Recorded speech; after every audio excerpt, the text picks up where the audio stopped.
Hello crew, we're on to chapter 2 of Ulysses and we're on to Nestor. Like, it's probably worth saying that I'm saying we're on to chapter 2, like Joyce didn't actually name the chapters. In my edition of Ulysses, it's a Wordsworth classic, they were just kind of like sort of stars in between each one, which knows it's like the chapter ending. But I just wrote in because I know that they have labelled the chapters and they've called them, you know, after Greek, made Greek references for the names of each chapter. So that hopefully will keep us on the straight and narrow. So we're on chapter 2, and how are you all doing with it? Like, I feel that chapter 2 is the first chapter where I thought when I originally read it, oh shit, this is getting a bit hard, what the fuck, you know. And I think it's the first time that you get the idea of the gravity of Joyce and like what the, you know, like what they've got. The waves were big last night, weren't they? Quite. They're going to get bigger, but hopefully if we get a rowing technique together and get our sails up high, we're going to be able to weather this storm. Now, I think one of the things, right, with Joyce in Ulysses is you've got to get your head around his style. So what he does is he'll be on about in a situation 1 minute and then he'll go straight to somebody's thoughts. And that's what I absolutely love about Ulysses, is the fact 1 minute you're on the street walking down the road with someone and the next minute you're in the head. And it's really hard when it switches from walking down the street to being in someone's head, because you're expected to know, you know, what's going on. You're expected to know, oh, I'm in his head now. Oh no, now he's talking to someone. Oh no, now I'm back in his head. And that's really hard. And that's one of the things that comes up in chapter 2, this style, and you've got to get your head around it early doors, and then maybe it'll be all right for you. And the second thing is that basically Joyce just fucking plops you in, right, to a situation and expects you to catch up and know what's happening. You know, other authors that I've read, you're reading the story and you've got a real good grasp of what's going on, where the narrative is being set, etc. Joyce does not bother to explain any of that shit to you. And this is very much the case in the start of chapter 2, where it starts, "You, Cochrane, what city sent for him?" "Tarentum, sir." You think, well, what the fuck? Like, who's this talking? One, who is talking? What's going on? You know, it sounds like it's a school, but you're like, what are the characters in this? Who's talking? Anyway, I'm going to give you a bit of a cheat sheet here. This is Stephen talking, because Stephen Daedalus, the main character, one of the main characters that we met in the last chapter, he is a teacher. He's a history teacher, and this is him. So when the chapter starts, "You, Cochrane, what city sent for him?" This is Stephen addressing the class. And so what follows is like a discussion between, you know, Stephen and his pupils, and he's asking them about battles and all that sort of stuff. I'm not going to go into it line for line, but yeah, it's really helpful to know when you start this chapter. This is now Stephen, who's left his mates from the tower and he's gone to work at school to teach kids, right? So interestingly, I was saying before about thought processes, like very, very soon into chapter 2, like he's asking the kids questions, you know, and he's saying, "What's a Pyrrhus?" and then one of the kids is going, "It's a pier," and all the kids are laughing at him because he got it wrong. And it goes from, you know, the conversation in the classroom to what Stephen's thinking in his head. So just to read you a little bit, it'll say, Kingstown Pier," Stephen said. "Yes, a disappointed bridge." The words trouble their gaze. "How, sir?" Comyn asked. "A bridge is across the river." And then as soon as we've done that, we go straight to Stephen's thoughts. "For Haynes' chapbook, no one here to hear. Tonight deftly amid wild drink and talk to pierce the polished mail of his mind." So basically what he's saying is, I'm going to tell I'm going to tell this to Haynes, his mate, you know, his mad mate that dreamed of them the Black Panther, he's going to tell him what the kids said tonight, you know. And that's what it does, the book. It like switches between Stephen in his head and what's going on, the action in real life. And I fucking love that about this book, this Ulysses, because that is what life itself to me is like. It's a mixture of everyday life going on around you and stuff actually happening real, set solid in the real world, and the whole way through the entire of your life, your very existence, you've got your own fucking wittering, babbling mind going on, you know. And no other book has captured that for me apart from this one. So stick with it if it's hard. It really is worth it.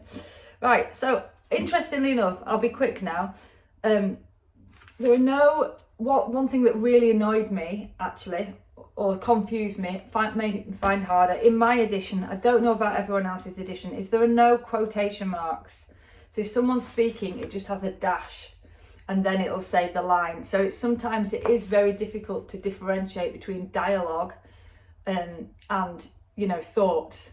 And that makes it hard, which is annoying.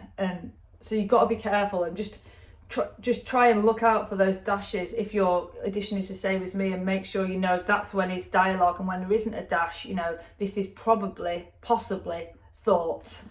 So hopefully that'll help you.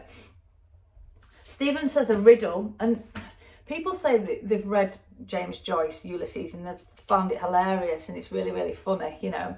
And then other people are like, I can't believe that, you know, it's just fucking, you know, just too much, too heavy and everything. Well, I think you get the first kind of sort of idea of Joyce's humour in chapter 2, and it's when Stephen gives a riddle. So the riddle is, he gives a riddle to the children in the class, and the riddle is: the cock crew, the sky was blue, the bells in heaven were striking 11, 'tis time for this poor soul to go to heaven. And he's saying to the kids, like, what is the riddle? What is the riddle? What is it? What is it? You know, and basically they give up. And he says, the fox burying his grandmother under a holly bush. And to me, that's just so surreal and obtuse that it's brilliant. And it makes you laugh, you know, and you think, yeah, this is a funny book, for me anyway. What else? Oh yeah, there's a boy comes in, right, after the class, during this chapter, and he has to do lines because he's not got it right. He's called Cyril Sargent, you know, and it's interesting because, you know, Joyce kind of points out through the character of Stephen the futility of doing, you know, of work and repetition and doing stuff. Like he'll say, Mr. Deasy told me to write them out all again, he said, and show them to you, sir. Stephen touched the edges of the book. Futility. And it just that one word, futility, for me just says everything about, you know, the human existence, why we keep doing stuff, why the boy did lines. Oh, they'll help me learn, sir. Stephen's like, bloody fucking won't. And I agree. Also, again, another good example of the thought process versus what's actually going on technique that Joyce uses in this chapter is when he's talking to the boy about the lines, you know, and then he starts to think about the boy, and he thinks about how ugly the boy is, and he thinks about how much his mother loves him and how much his mother would defend him. So, you know, here we go. Numbers 11 to 15, Sergeant answered. Mr. Deasy said I was to copy them off the board, sir. Can you do them yourself? Stephen asked. No, sir. Ugly and futile, lean neck and tangled hair and a stain of ink and snail's bed. Yet somebody had loved him, borne him in her arms and in her heart. But for her, the race of the world would have trampled him underfoot, a squashed, boneless snail. So again, that's going back to what Stephen thinks about the boy. So there you go. Hopefully you've got the message on that. There's a lot going on, and there's a lot of thoughts versus what's actually happened. Thoughts versus action, I guess. And then we get this horrible character coming in at the end, who basically is called Mr. Deasy, and he's going to pay Stephen for his weekly wages. And Stephen goes to get his wages, and Mr. Deasy's like, oh, what's the best thing about being English? And like, Stephen has a guess. And what does Stephen say? Oh, that the sun never sets on his empire. And Davey's like, no, wrong. The answer is, I paid my way. And he's like, I paid my way. I never borrowed a shilling in my life. Can you understand that, Stephen? Can you feel that?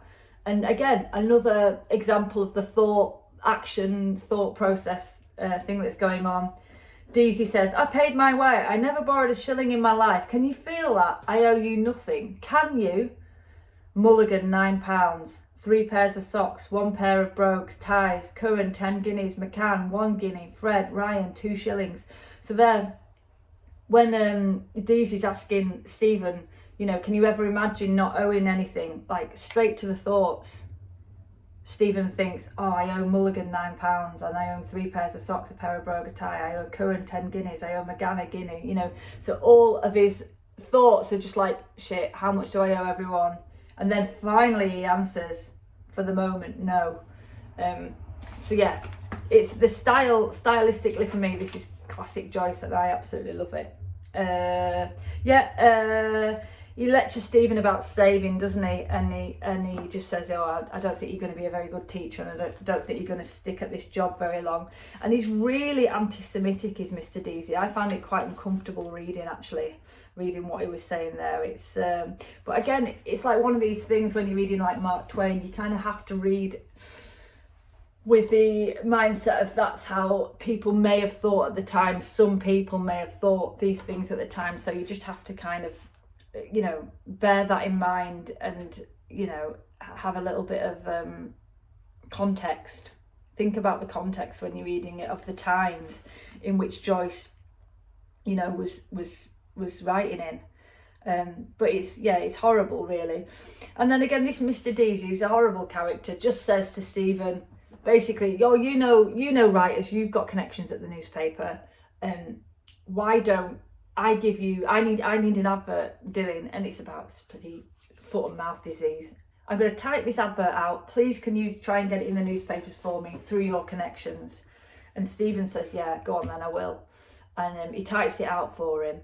And then off Stephen goes, And of course, he doesn't go without one last bit of anti-Semitism, from Deasy, saying, the Jews Ireland never had a problem with the Jews. And he says, why? Because they never let them in. Which was, a cough ball of laughter leaped from his throat, dragging after it a rattling chain of phlegm. He turned back quickly, coughing, laughing, his lifted arms waving to the air. She never let them in, he cried through his laughter as he stamped on gated feet over the gravel of the path. That's why. On his wise shoulders, through the checkerwork of leaves, the sun flung spangled, dancing coins. Like, fucking poetic is that. And that is chapter 2. And I hope, we're not fucking drowning. I hope we're all waving with glee at the beauty of this book. And yeah, I'm going to post Chris Rich's far better synopsis of this chapter underneath this video, and let's talk about it in the comments. Tell us what you thought. Are there things that I've missed? I mean, I've not gone through it all properly, but hopefully that, God shit, I've made a 14-minute video. This is insane. I'm gonna go. Right, crew, onwards. Let's get on to chapter 3. 10 pages, we can do this. We are pulling together, heave ho.